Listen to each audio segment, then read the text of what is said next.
Good afternoon again. And we're going to try something else this afternoon because we get a lot of letters and really more than I can comfortably answer really by email.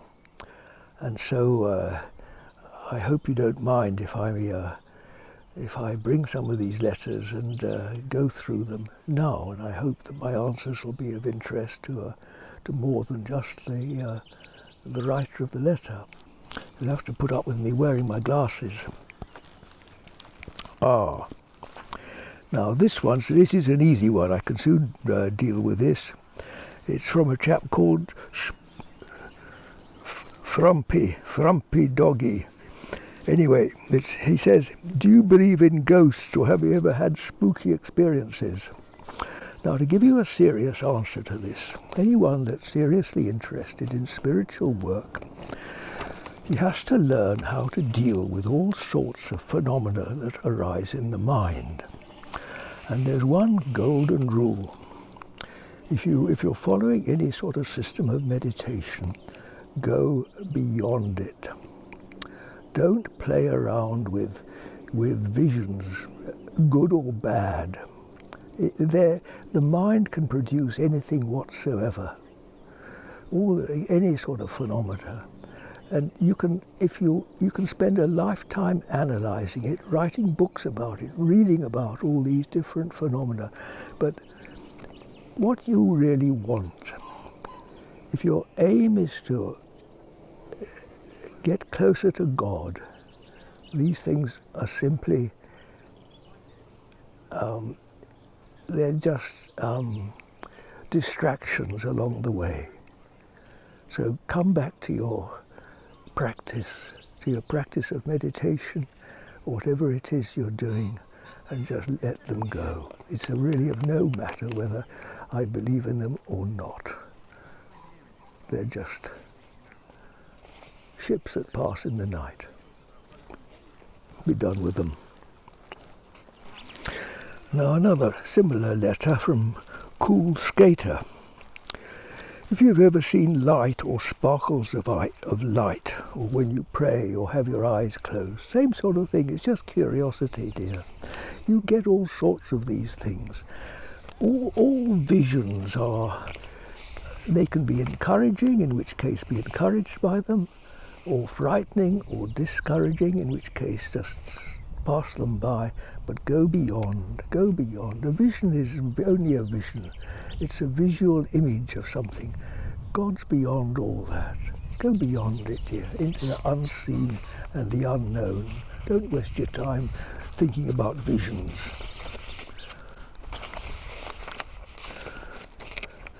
Another letter from E-Lad. Again confused between the dream state and the waking state. And then rather sweetly at the end he says, I'm tired of not being awake. Well, my dear, so I. Worldly weary, fed up with this life. I want to go home, so join the company. This life isn't a joy ride. This life is exile from home. This life, you're not here to be happy. You're here to recognize that you've strayed away from home and come back where you belong. Of course, if you're fed up with this world, you're fortunate. You'll work for something better. It's a blessing. That's why we have pain and suffering in this life, to teach us that we're not at home. Of course you're tired of this life. So am I.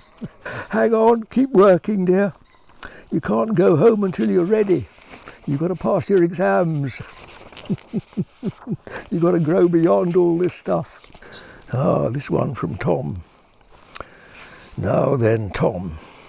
This is rather similar, actually, to a long letter I had from a woman in Australia. Yeah, rather similar. I guess you're probably much the same age.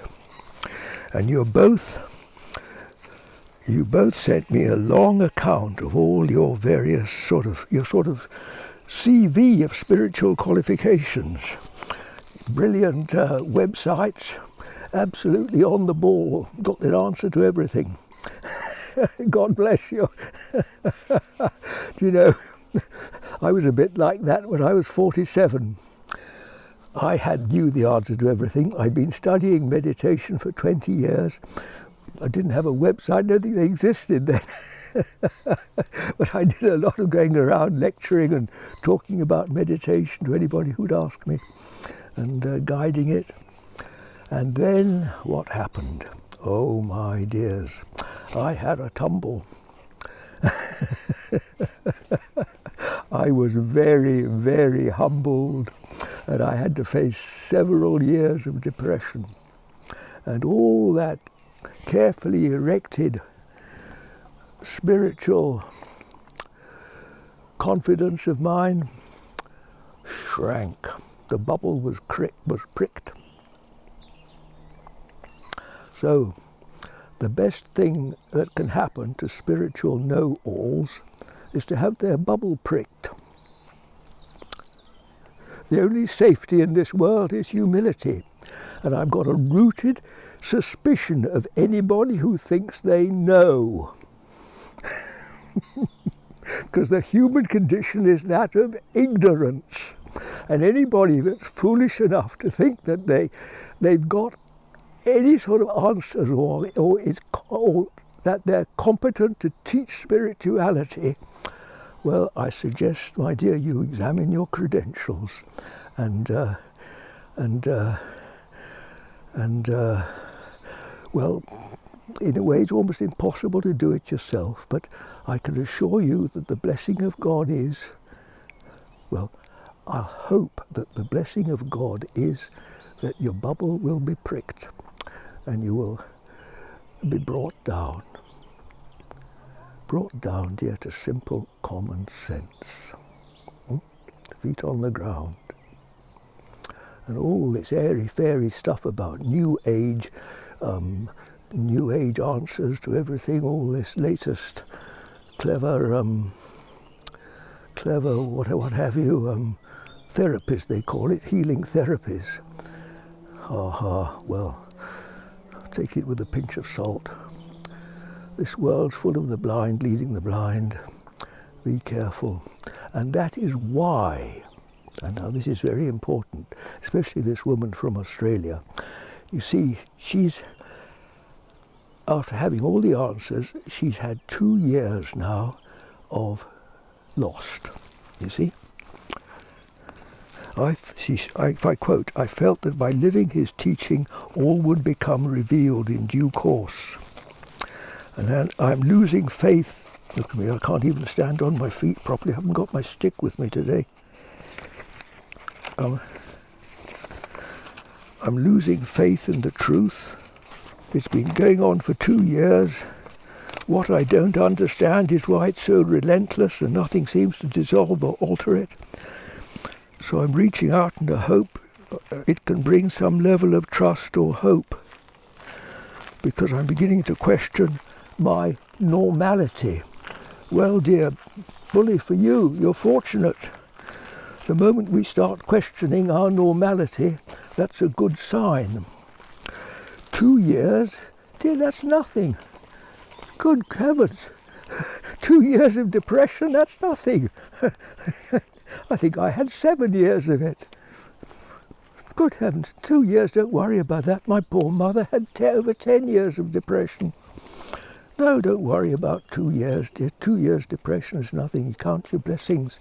And if it goes on another 2 years, it'll be all the better for you, because you'll be brought that much lower.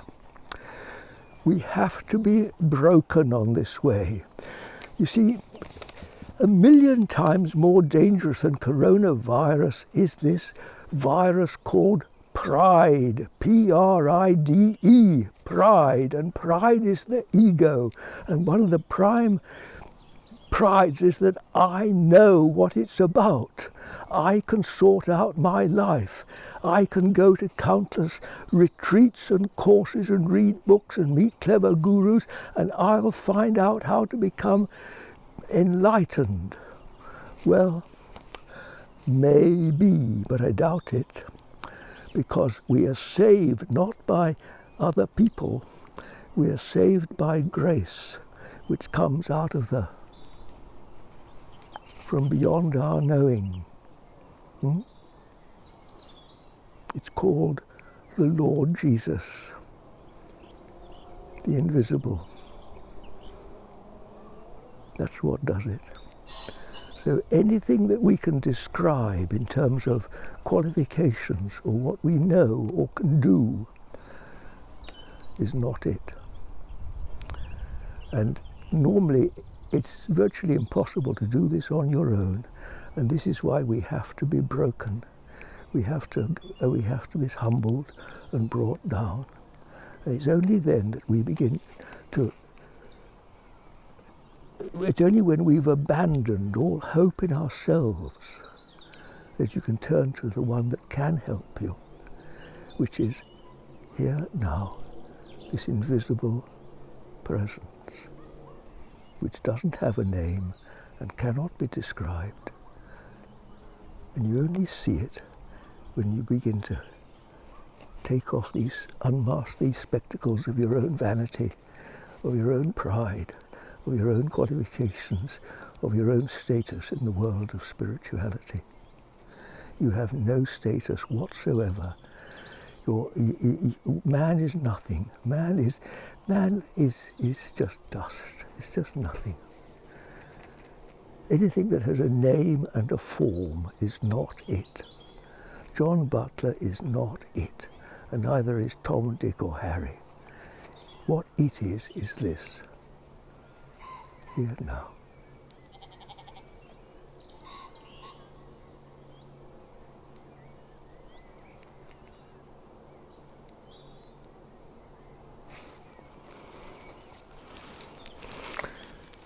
Well, sorry to be a bit unkind to you, but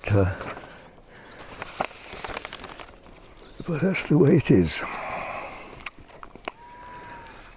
One of the first lessons I received as a little boy, I saw a man who a horse was being naughty and he whacked it, and I was full of protest. You mustn't do that. And he sat beside me, put his arm around me in the straw, and he said, "You've got to be cruel to be kind." So that's why I'm being a bit cruel to you today. And now here's a very nice card from a lady in Holland. How much time will it take to become on the highest level? How do I know, dear? I'm still climbing. Who's ever reached the highest? This is about infinity. It's not some sort of pie in the sky where you can go there. It's infinite, dear. Where is the highest? I don't know. We just keep climbing. How important is religion and by reading the Bible? Well, I suppose it's important if you think it's important. For some people it's absolutely vital. All too many people today hardly know what the Bible is. I was brought up on the Bible, I'm very thankful I was. But always felt my first church was nature.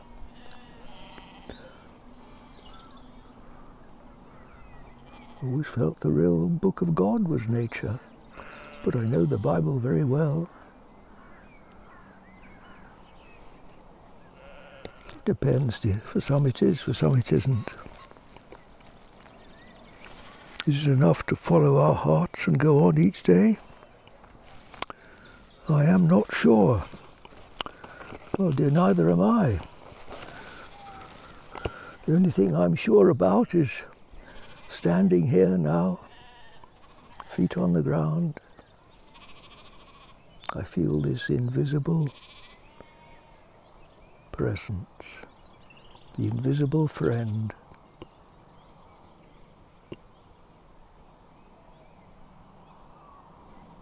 which brings me to silence.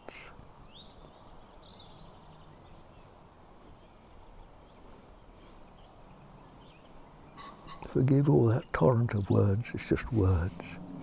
The real teacher is this silence.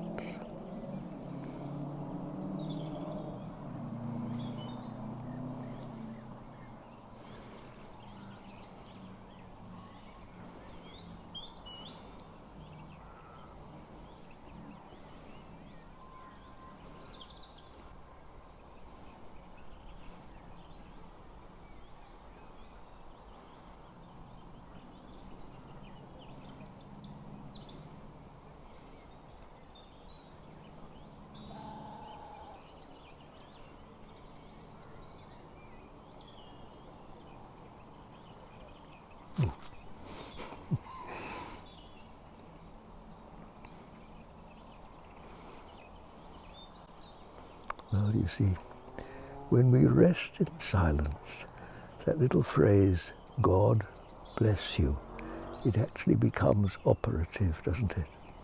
Because this presence enters into, it comforts you, it reassures you that you're safe and you can forget about everything else.